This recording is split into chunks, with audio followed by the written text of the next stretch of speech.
the Nativity of Christ.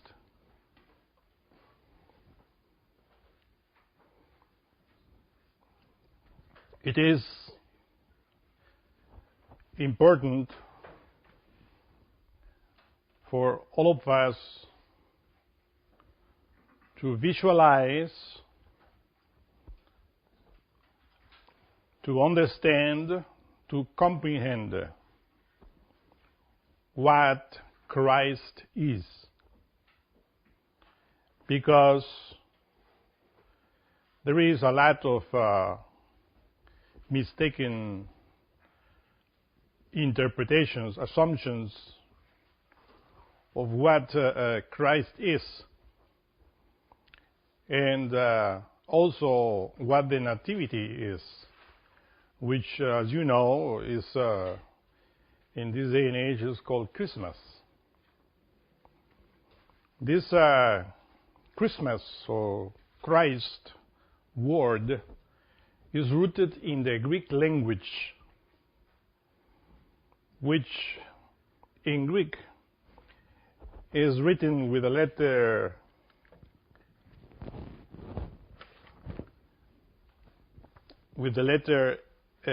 it has the form of an X. It's called ik. Okay. C-H-I. And when you write that in Greek, it has the form of an X.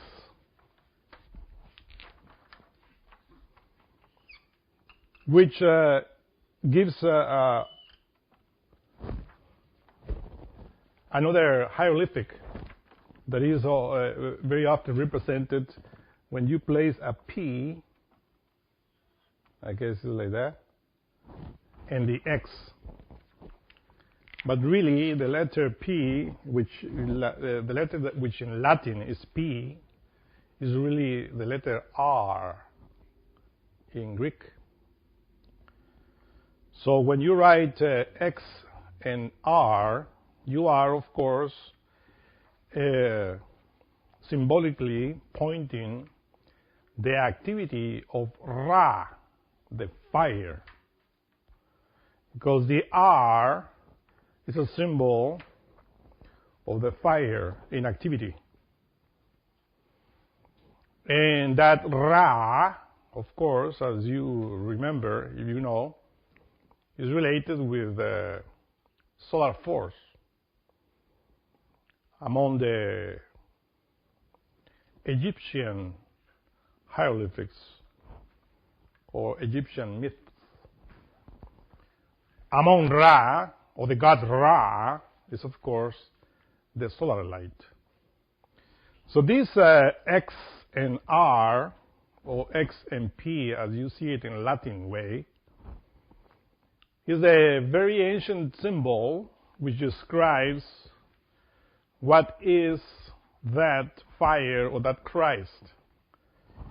Because really, in Gnosticism, we always emphasize that Christ is fire. And that is rooted in the Greek word. But really, the word Christos comes from the Greek word which means anointed, an adjective of kriein, to anoint. So you see that also from this X or CHI letter, Greek letter, come the word ictus. And ictus means fish, which is, of course, the ancient symbol of Christianity. And if you see how the word or the letter X, for instance, if you modify the name, you find the word chi, which in Taoism is represented by two fish, which are always in the form of an X, which is a symbol of yin-yang, or the two forces. The two forces or two polarities, which are, of course, diluted in the universe. But really, yin-yang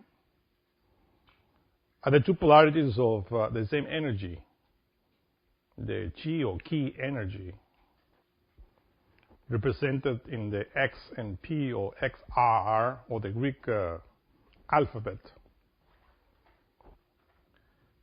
And it is because Christ is the source, is the energy from where everything emerges.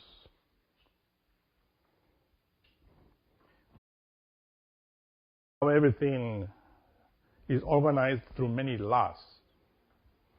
Just to think, just to assume that that is there without any intelligence is called foolishness. That intelligence is what we, the Gnostics, call Christ, which is not a person. You have to understand and to comprehend that intelligence can exist as itself, by itself, without form. This intelligence is not one, but is what we call the multiple perfect unity, which is everywhere and that uses the solar light as a vehicle to express itself. The first manifestation of that solar light is what in Kabbalah is called Ein Sof Or, the limitless light, the first emanation of the unknowable, which is the abstract absolute space. That was what that light, Ein Sof Or, is the first begotten, which is symbolized in different ways, in different myths. Of course, this Ein Sof Or is what is called in esotericism the central sun, S-U-N, where all the intelligences that organize this infinite of Einstein exist.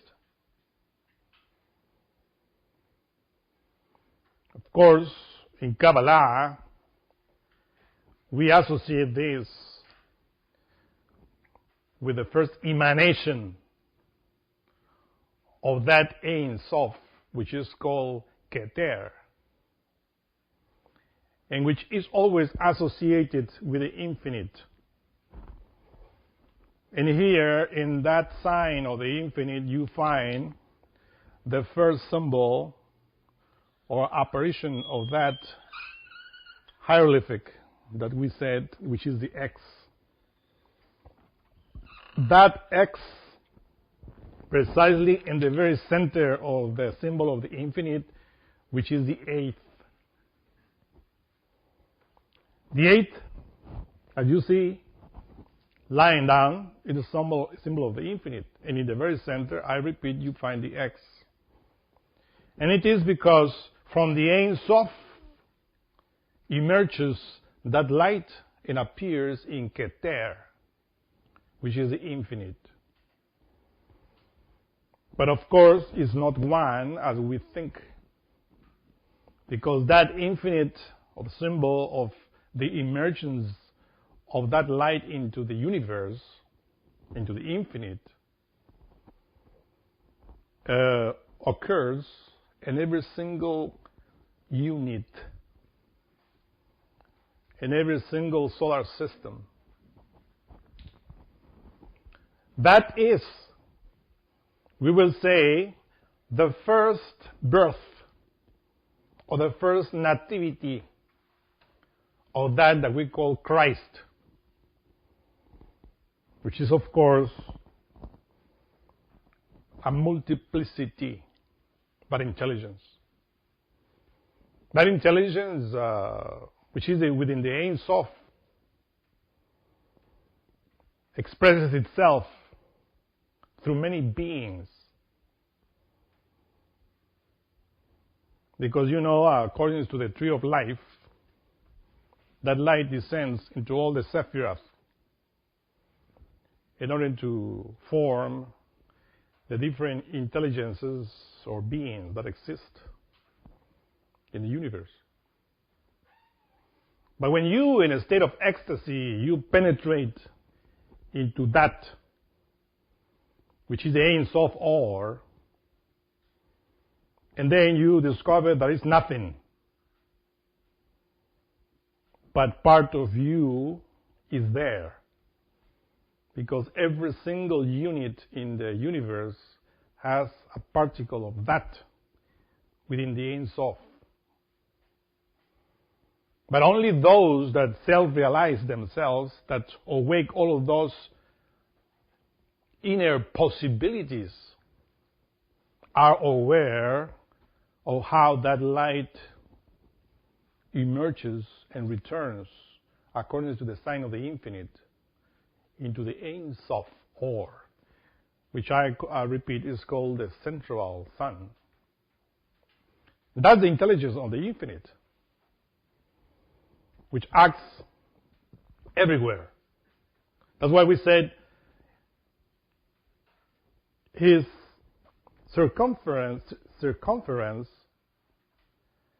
is everywhere, and the center or the nucleus nowhere, but it's everywhere.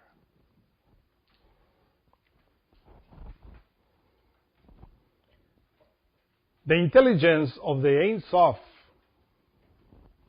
graduates, descends from the higher dimensions into the lower dimensions. Remember that we always state that we have 7 dimensions. And when we talk about that Ein Sof, we are talking about the 7th dimension. But this 7th dimension is divided in 2 parts, one abstract and the other concrete. So, of course, the spiritual sun, the central sun of this infinite, is where all the intelligences abide, with the abstract of the worlds.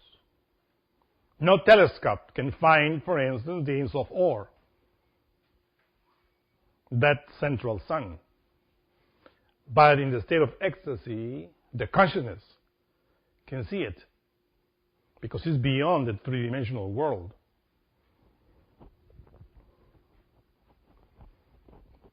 When you descend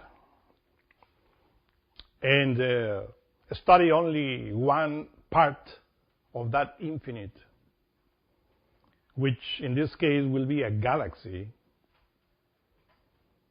and then you discover that that solar light, that force, unknowable force that comes from the abstract space, organize the intelligences of any given galaxy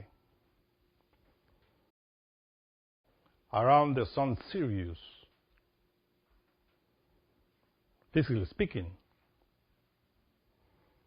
But there is an intelligence in the galaxy that is called the polar sun, which is another spiritual sun. When all the intelligence of the galaxy converge, making it a multiple perfect unity, that is another unfoldment of that light that we call Christ. If you see all the constellations of our galaxy, how they mathematically submit themselves in the galaxy to the laws of the galaxy, we have to admit that there is an intelligence there. The problem with people in this day and age is that they always make or want to make of that intelligence a human form, or to give a human form to that intelligence, to anthropomorphize.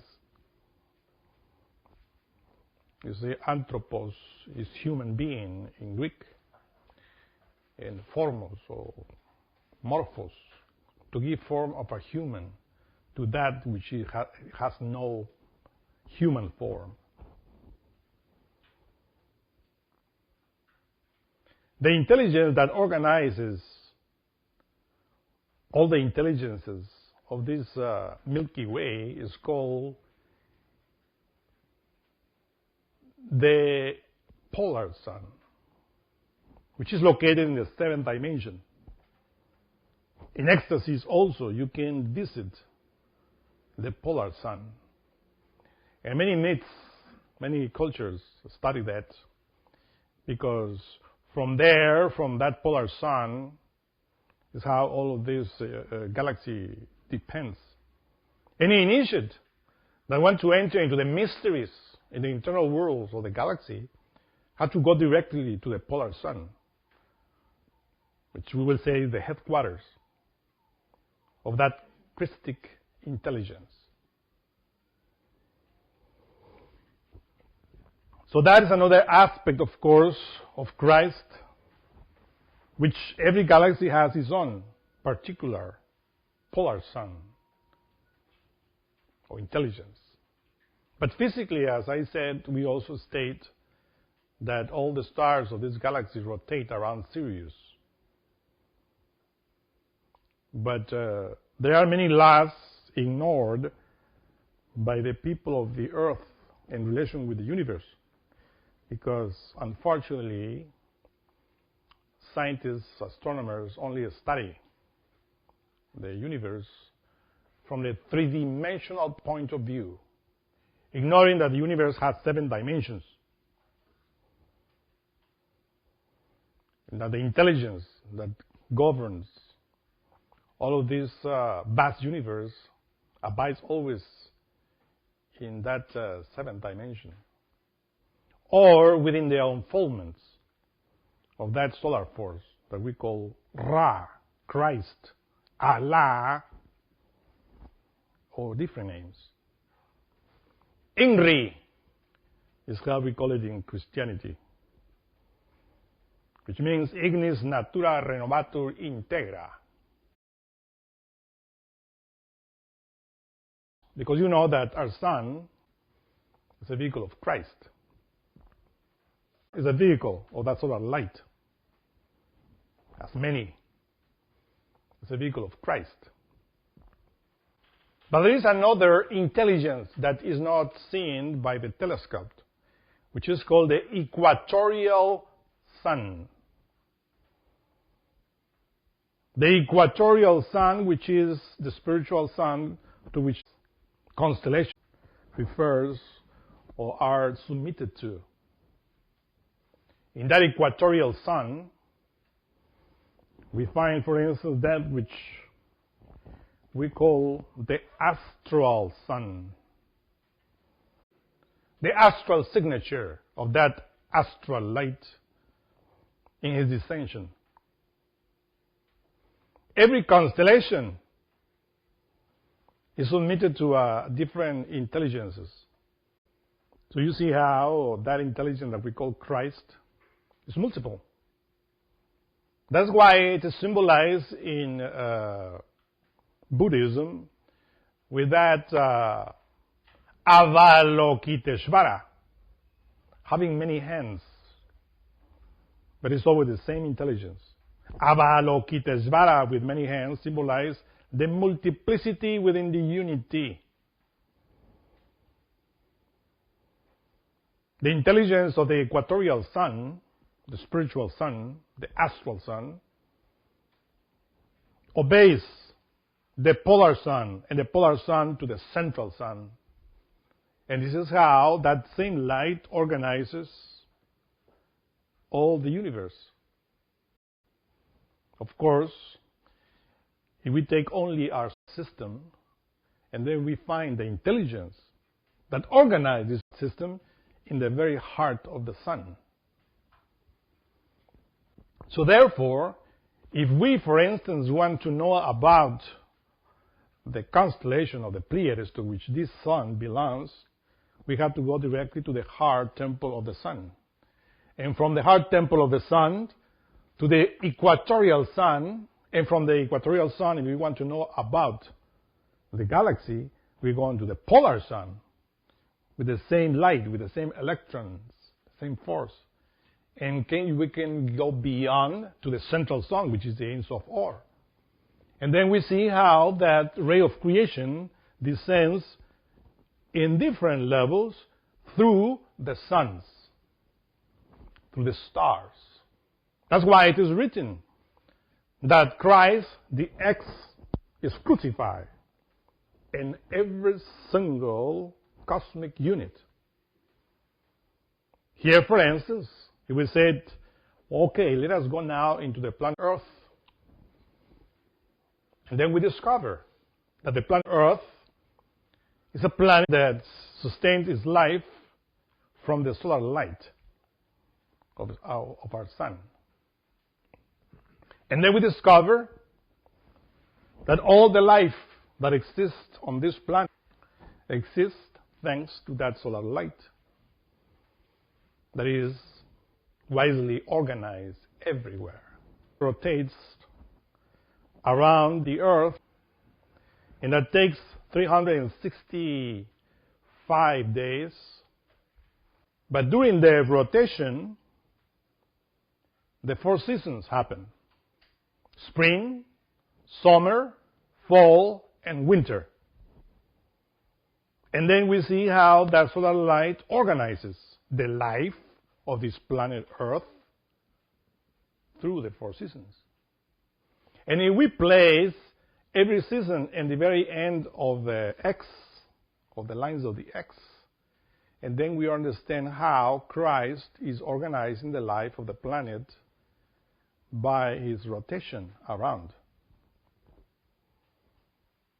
And that's why the symbol of Christ is always the cross, because it is through the cross, in different ways, in the micro or in the macro, how that Christ, how that fire, how that solar light transforms nature and the cosmos.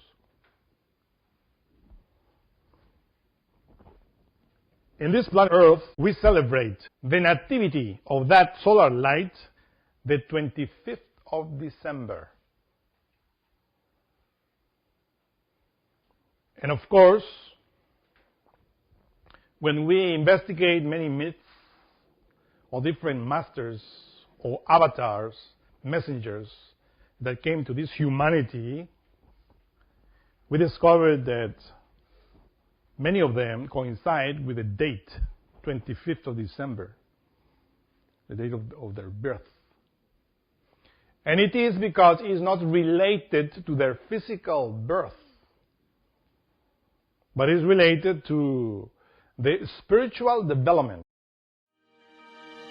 This is the cross of the zodiac, one of the oldest conceptual images in human history.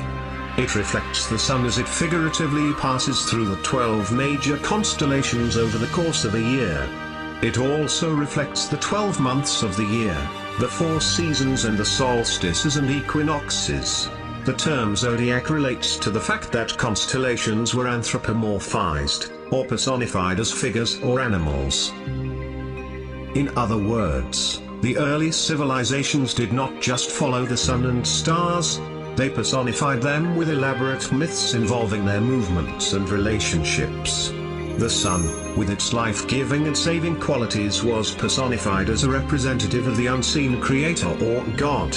God's Son, the light of the world, the savior of humankind.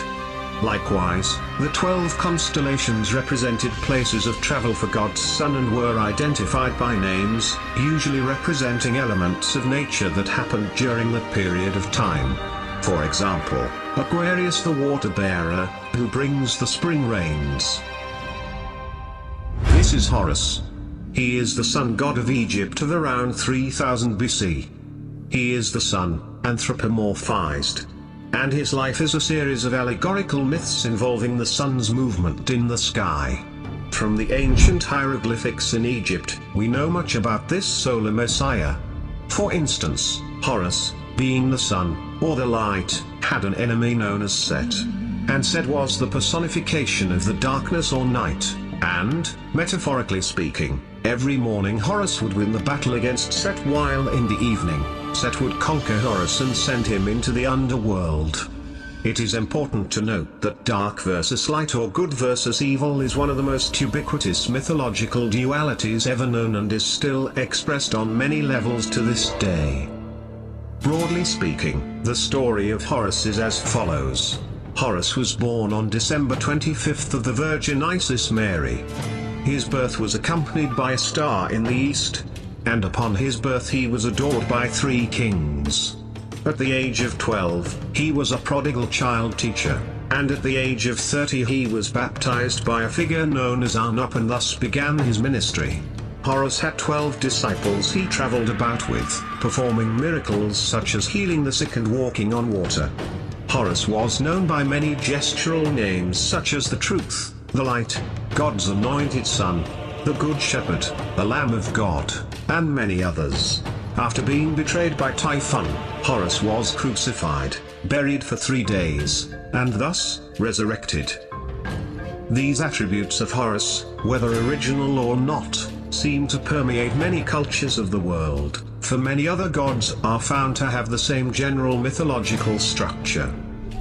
Tammuz, of Sumeria, born of the Virgin Semiramis on December 25th, worshipped as Lord and Savior. He was also the child, the heroic Lord, the sentinel, the healer. He is mocked and humiliated, killed by a boar, descended into the underworld and is miraculously raised from the dead for the salvation of mankind. Attis of Phrygia, born of the Virgin Nana on December 25th, crucified, placed in a tomb and after 3 days, was resurrected. Krishna, of India, born of a miraculous conception to Devaki, with a star in the east signaling his coming, he performed miracles with his disciples, and upon his death was resurrected. Dionysus of Greece, born of a virgin on December 25th, was a traveling teacher who performed miracles such as turning water into wine. He was referred to as the King of Kings, God's only begotten Son, the Alpha and Omega, and many others, and upon his death, he was resurrected. Mithra of Persia, born of a virgin on December 25th, he had 12 disciples and performed miracles, and upon his death was buried for 3 days and thus resurrected. He was also referred to as the Truth, the Light, and many others. Let's examine the most recent of the solar messiahs. Jesus Christ was born of the Virgin Mary on December 25th in Bethlehem. His birth was announced by a star in the east, which 3 kings or magi followed to locate and adore the new Savior. He was a child teacher at 12, at the age of 30 he was baptized by John the Baptist, and thus began his ministry. Jesus had 12 disciples which he traveled about with, performing miracles such as healing the sick, walking on water, raising the dead. He was also known as the King of Kings, the Son of God, the Light of the World, the Alpha and Omega, the Lamb of God, and many, many others. After being betrayed by his disciple Judas and sold for 30 pieces of silver, he was crucified, placed in a tomb, and after 3 days was resurrected and ascended into heaven.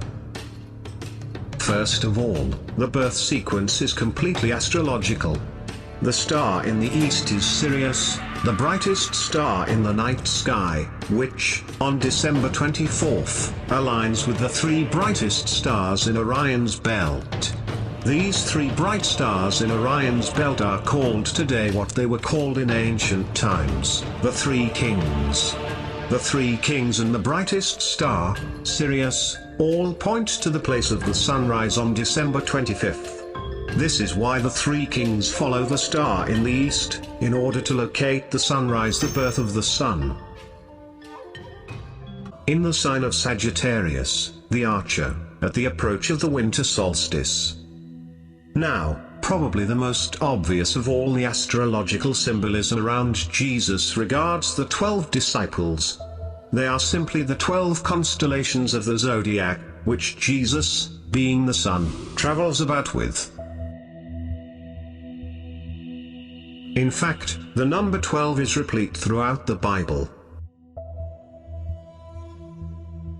Coming back to the cross of the zodiac, the figurative life of the sun, this was not just an artistic expression or tool to track the sun's movements.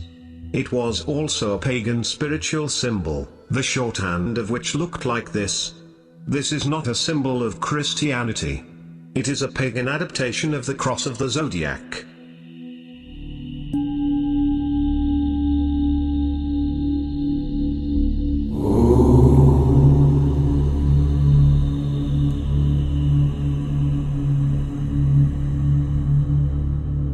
This is why Jesus in earlier cult art is always shown with his head on the cross, for Jesus is the Son of God, the light of the world, the risen Savior, who will come again, as it does every morning, the glory of God who defends against the works of darkness, as he is born again every morning, and can be seen coming in the clouds, up in heaven, with his crown of thorns, or sun rays.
Of course, that solar light sacrifices itself every year.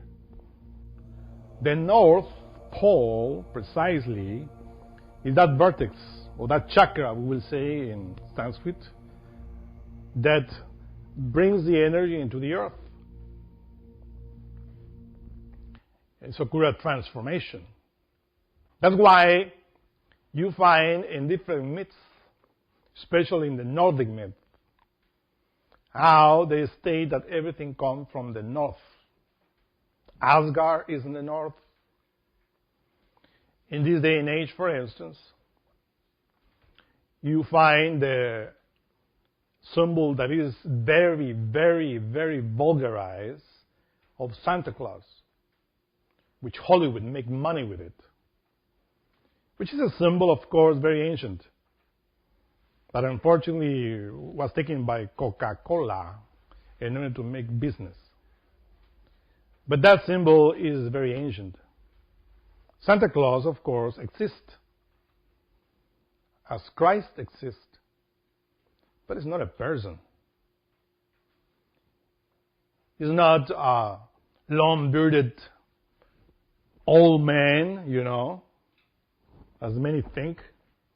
It's just an energy that comes every year through the North Pole, which is the solar light. Simple. The Aztecs were celebrating that in ancient times. And they always used primary colors in order to invoke that energy. But they didn't call it Santa Claus. They call it Quetzalcoatl or Ometecutli. Different names, according to the relation of nature, of the forces of nature. But in order to invoke those forces of the north, they were burning, making rituals, burning corals, which represents the different activities of that solar energy when entering through the North Pole. The red is a very alive energy of the sun. The white is the purity, the intelligence of that solar force. So that fire, that solar light, is within the air, is within the water, is within the earth, and all the elements. That is what we call Christ. And of course, I repeat, the main source is the North Pole. It's how it descends into this matter, which is a Latin word for mother, earth. And of course, this is how Mother Earth, Mother Nature, is symbolized by a virgin. They call it the Virgin of the Sea, because all the source of life from this Mother Nature is in the ocean. And that's why the priests of the Aztec civilization were burning those seashells with those colors in order to invoke the forces. It's a perfect ritual in order to invoke the forces of the north, solar forces. Of course, in the Bible, the prophet Jonah also was performing this ritual, because Jonah, as you recall, is that prophet that was working with the waters of the ocean. When we study the Aztec calendar, we amazingly discover that all the wisdom written in that stone called Aztec calendar is related with the movement of the sun in relation with the earth. In the very center of that solar stone, the Aztec calendar, you find the Nahuiolin, or what the Master Samael called the rune Olin, which is nothing else than the rune Gibur of the Nordics in activity. When that rune Gibur rotates, and then you find the swastika, which is the same X in activity. So that is called by the Aztecs Nahuiolin. The Aztecs state in that stone that the children of the fifth sun, which are we, the Aryan root race, means the outcome of the transformation of the energy or the forces of the sun in the planet. Because everything is related with fire. And fire is precisely Christ. But when the outcome of the fire, it doesn't work, it's not good, the fire burns it and creates new things. What the fire wants is for every single unit that is in charge, that he is in charge of, to be aware, to be conscious, cognizant of it, in order to help it into his work. So that intelligence, of course, abides within us. That solar force. Christ is within everywhere. But to retain, to transform that energy in us is precisely what we have to learn. And that's why the doctrine of how we transform and how we permute ourselves into solar beings is written in different religions. You see, the permutation of the animal into a human is something that only Christ can perform. It's something that only the fire can do.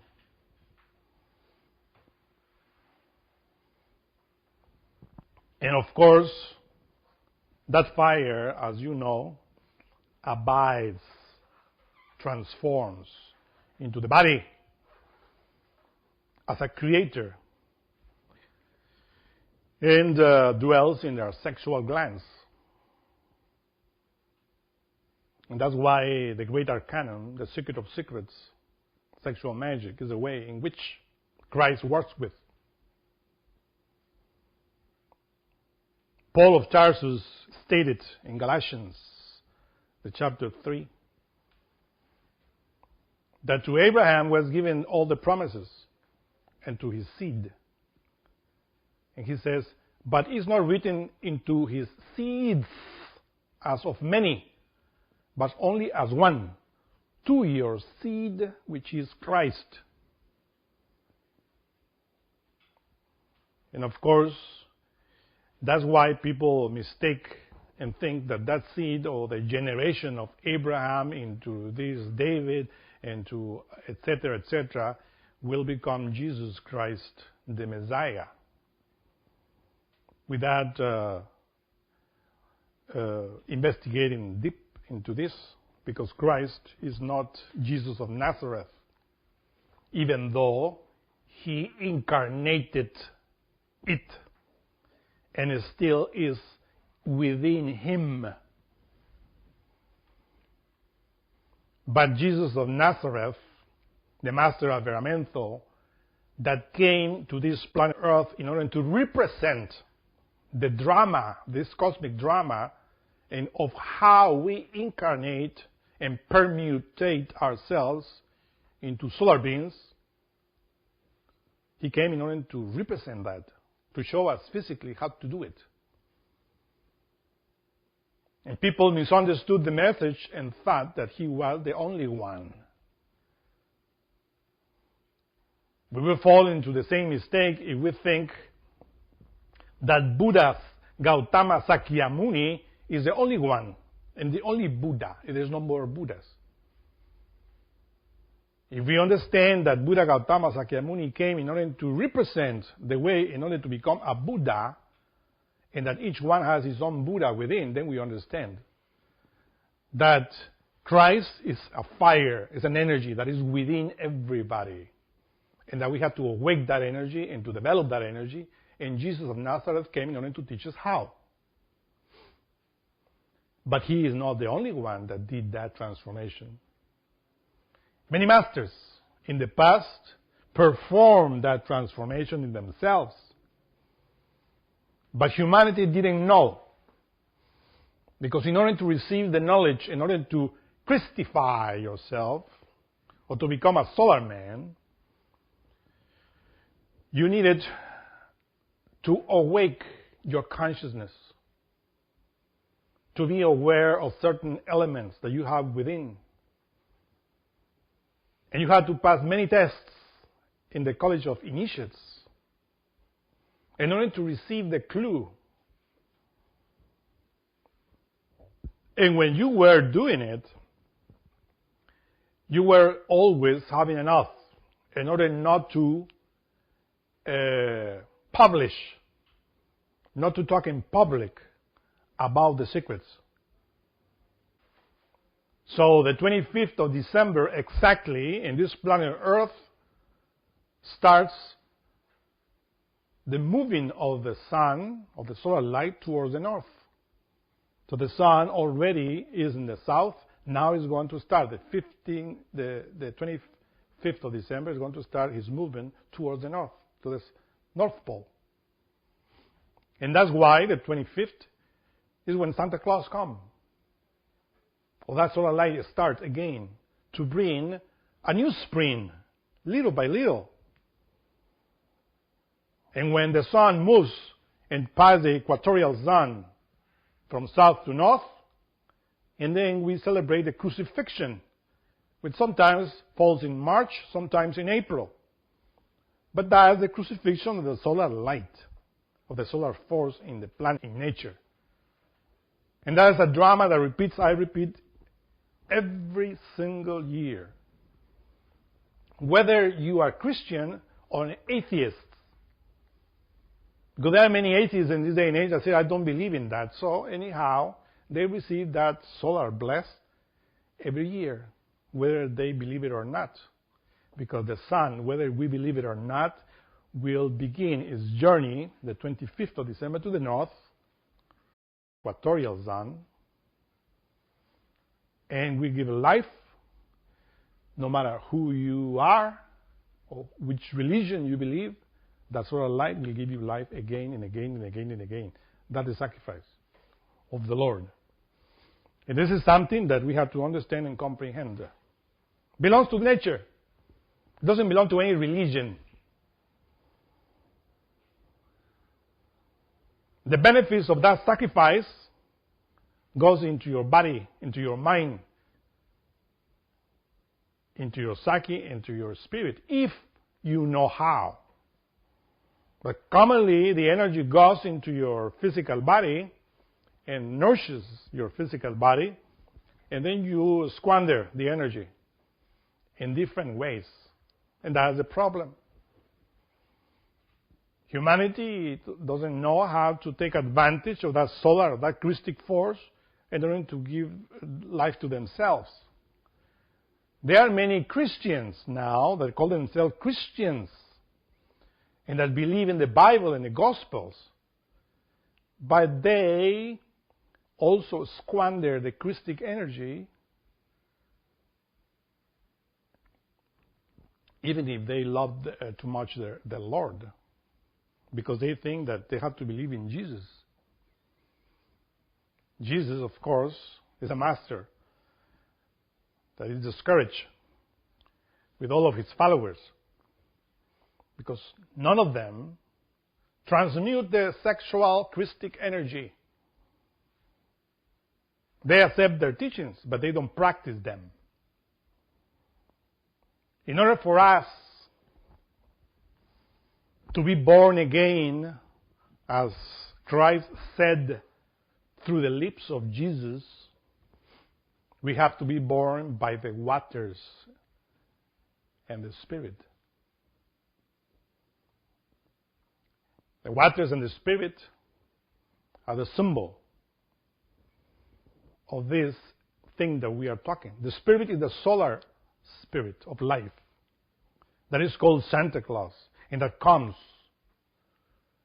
and plays the gifts into the heart of those that are working with that fire, with that force. Every single year, the 25th, that fire enters into the planet through the water, through the air, to the fire, to the earth, and into the body of the animals, plants, human beings, and minerals. Every single year enters and gives that gift, which is life. But who is the one that retains that gift and develops that gift in order to give life to his tree of life, or what the people celebrate as Christmas tree? What is the Christmas tree? You see, the Christmas, Christ, that we say that is a solar energy, and the Mass is a rite. Christmas, a transformation or a rite in which the solar energy is transformed into life. And the tree of life is always studied in Kabbalah, represented in the spinal column of every single person. The spinal column is the tree of life. If you have your spinal column healthy, your whole body is healthy, is strong. If you damage your spinal column, you can damage your brain, you can damage other limbs of your body. So that is the medulla of the body, is the spinal column. So then, the tree of life, the Christmas tree, symbolizes the spinal column. And all the lights are the senses of the soul that we need to awake in order to understand what Christ is. So when that light is shining in our spinal column with the 7 churches that are described in the book of Revelation, or the 7 chakras, and all the powers of that tree of life, then Santa Claus comes and delivers your gift. It's always said that comes through the north into the chimney, which is also our particular north, which is the chakra Sahasrara, or the church of Laodicea. That is where you enter. And this is precisely what is written in the Acts of the Apostles. That when the apostles were reunited, celebrating it, tongues of fire came floating above their heads. And that was the fire of the Holy Ghost, or the fire of Santa Claus, which is a force. And that's what the gift that they receive. They receive many gifts. Because remember that is written there that anybody can receive different gifts according to the transformation or permutation of this energy. But in this day and age, people do not understand what type of gift or what is that the Bible calls a gift. It's a power. It's not something that automatically you will receive. You have to deserve it. Until you become as a child, you cannot enter into the kingdom of heaven. It is written. That's why Christmas, the Nativity of Christ, is for children. Do we have mind of children? What type of mind do we have? To have a mind of children is symbolized in the pine tree. The pine tree are related with the forces of childhood. The forces of Aquarius. The mind. Observe your mind.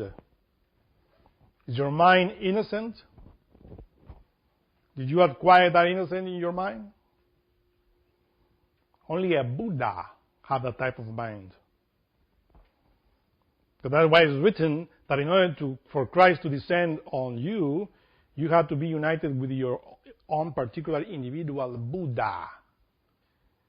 That gives you that illumination, because that's what the word Buddha means, illuminated, enlightened one. And that's symbolized in the tree of life, in the Christmas tree. That is a symbol taken from the Nordics, because this symbol is everywhere. But of course, as you know, many Christians have their Christmas tree, these lights, but they don't know anything about this. Christmas is just a business in this day and age. Many people celebrate Christmas, and when Christmas comes, they ignore about the relation of this right of the solar light with the earth, and they just worry about what are the gifts that somebody is going to give them, and what type of gifts they should give to their relatives. And everybody's thinking in that. You go in TV, you find precisely a lot of commercials, advertisements, in order to give for Christmas. So the Black Lodge has commercialized everything. Take all the symbols and mock the symbols of religions. And that's why people celebrate in this day and age all of these holidays celebrations, but ignore the meaning of them. This drama, of course, of the cosmic Christ and the way in which we can assimilate that solar force is a secret related with the spinal column. Remember that the spinal column has 33 vertebrae. And that's why Master Jesus is written, he lived 33 years. The Masons talk about 33 degrees. And it is because in order to develop that energy, we had to do it in the 33 degrees. But different times, different ways. You find that in the moment in which Christ is born, according to the Gospels, the angel Gabriel announces always that. And this angel Gabriel, or Gebrael,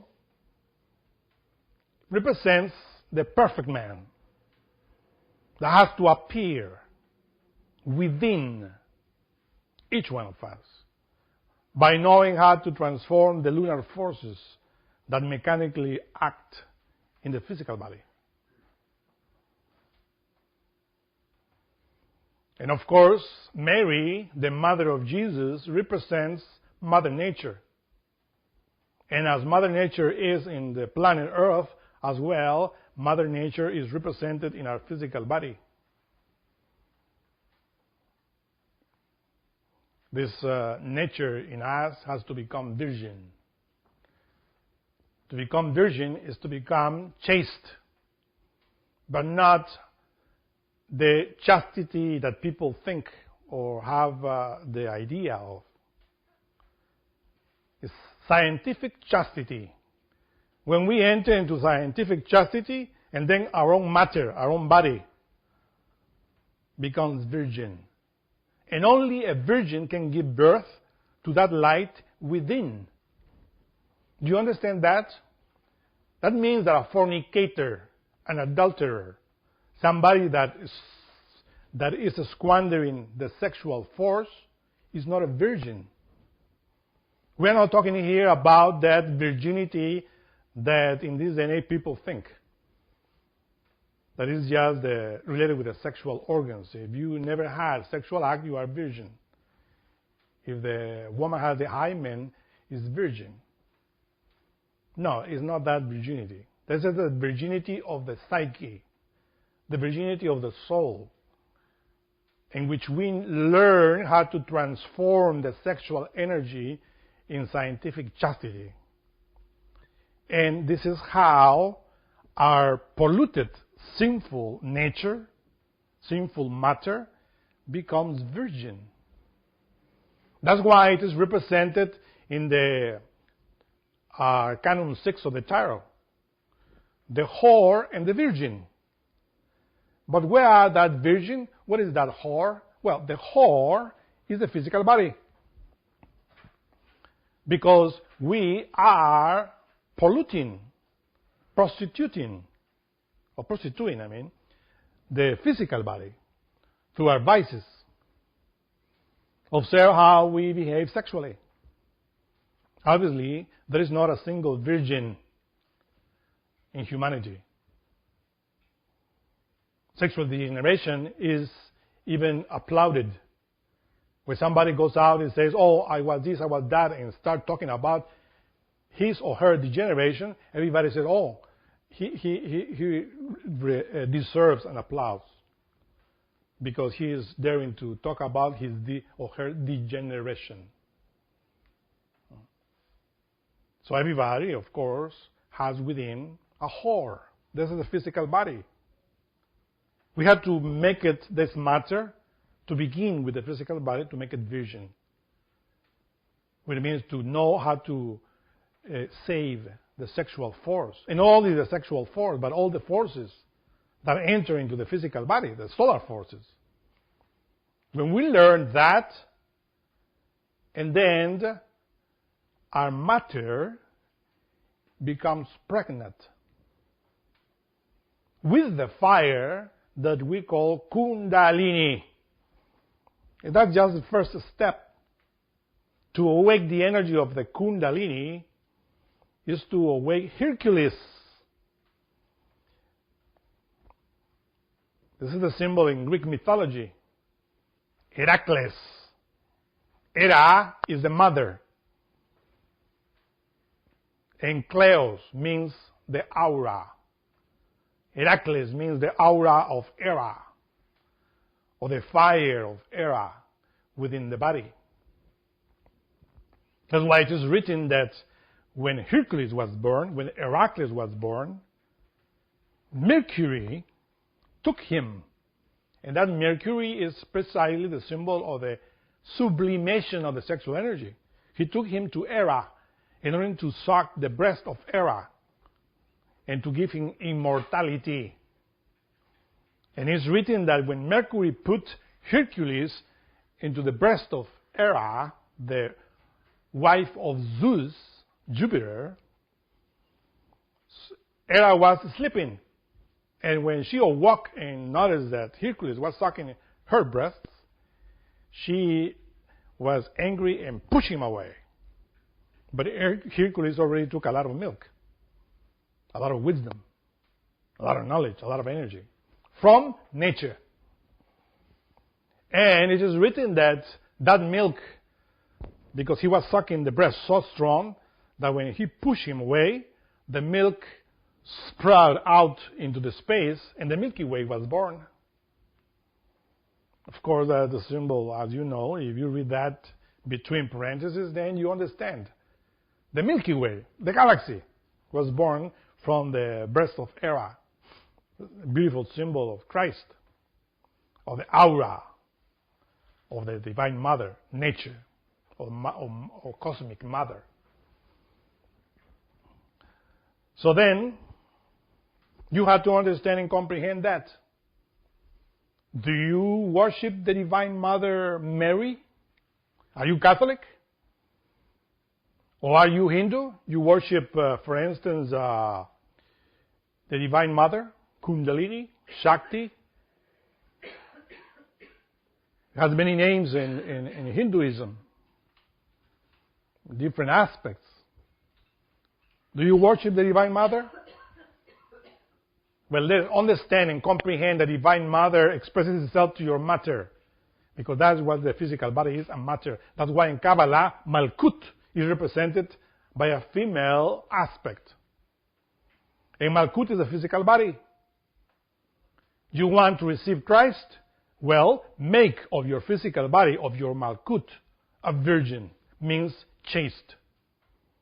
And that starts by avoiding the abominable spasm, the filthy orgasm of animals.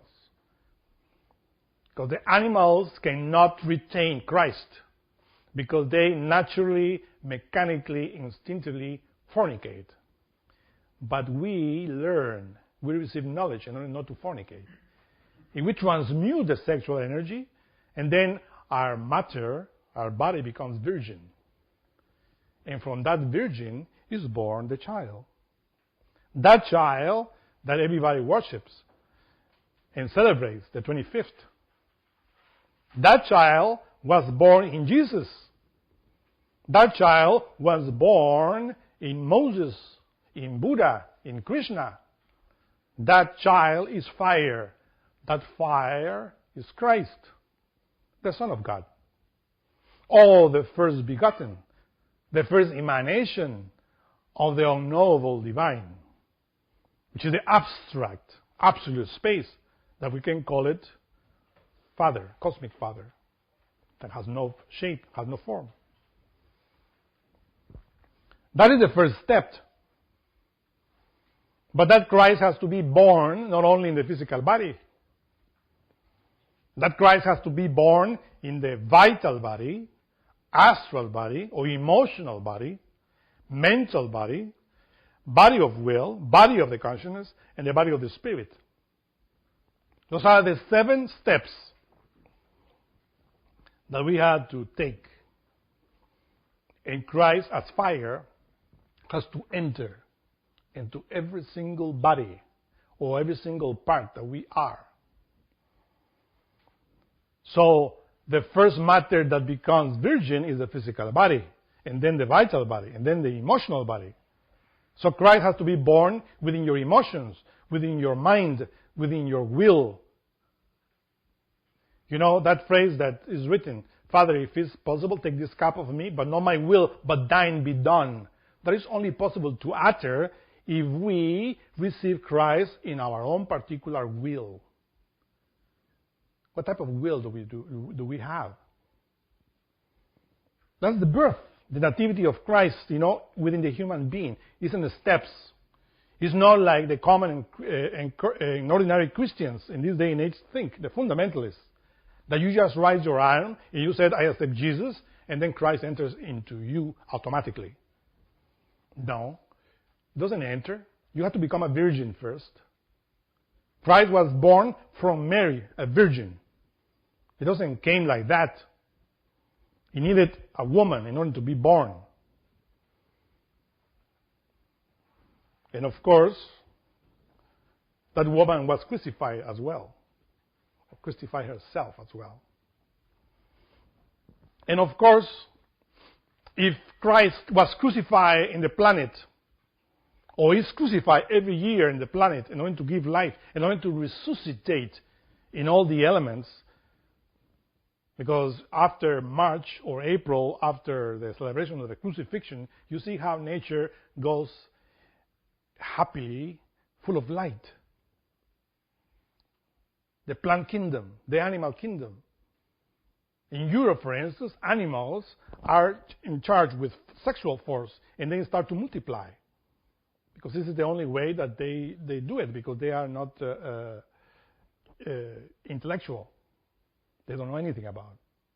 But all nature multiplies. It's full of light, full of life. Same thing has to be with us. We want Christ to express itself not in the animal way, not in the plant way, but in the conscious way. Because this is what Christ wants in every single person, every human being, to express itself in a very cognizant way, intelligent way. He wants to make of us a vehicle of intelligence. An animal cannot do that, because the animal acts instinctually. But in order for us to do that, we have to sacrifice the animal part of us. And that is only possible to the crucifixion. All that which is animal has to die. Because remember that the child, when he's born into the human, when that matter is virgin, that virgin is unstable among the animals. That's unfortunate. You see how Joseph and Mary, who represent the two polarities, yin and yang, gave birth to Christ. But unfortunately, when that Christ is being born into the physical body, still there is a lot of animals there. The animals of desire that everybody has within. Lust, anger, greed, envy, laziness, gluttony, etc., etc. All of those elements have to die, have to be crucified. The terrestrial man has to die in order for the heavenly man to be born.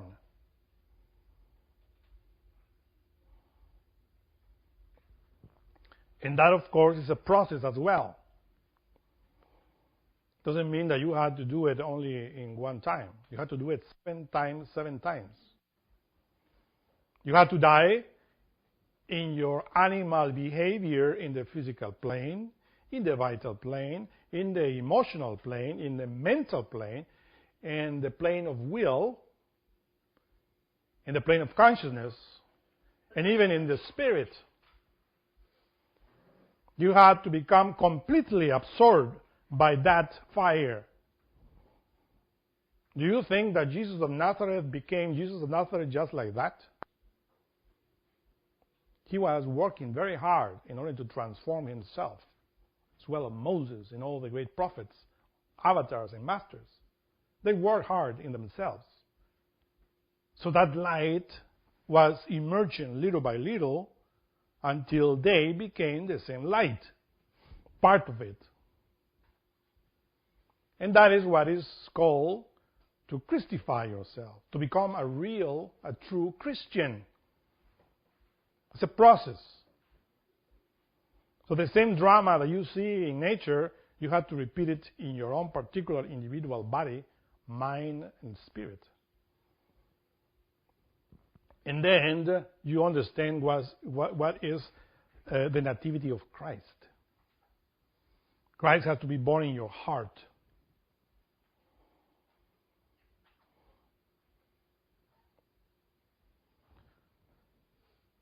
You find that when Christ comes,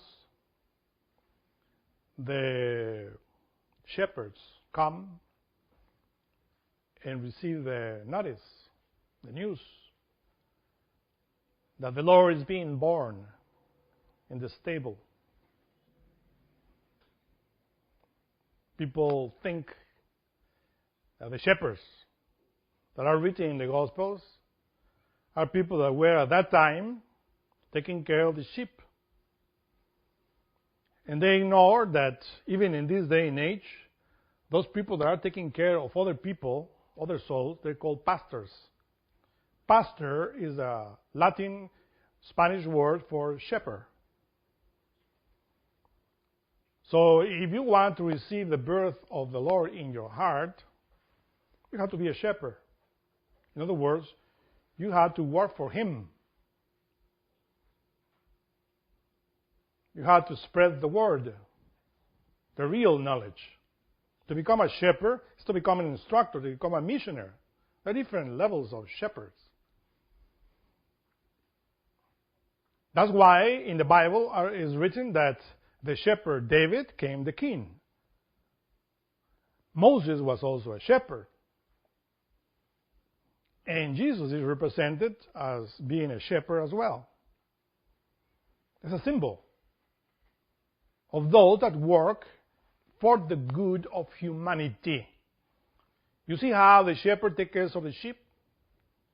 Do you see that a shepherd is kicking the sheep? Or slaughtering the sheep? A real good shepherd gives his life for his sheep. It is written like that. So that sheep,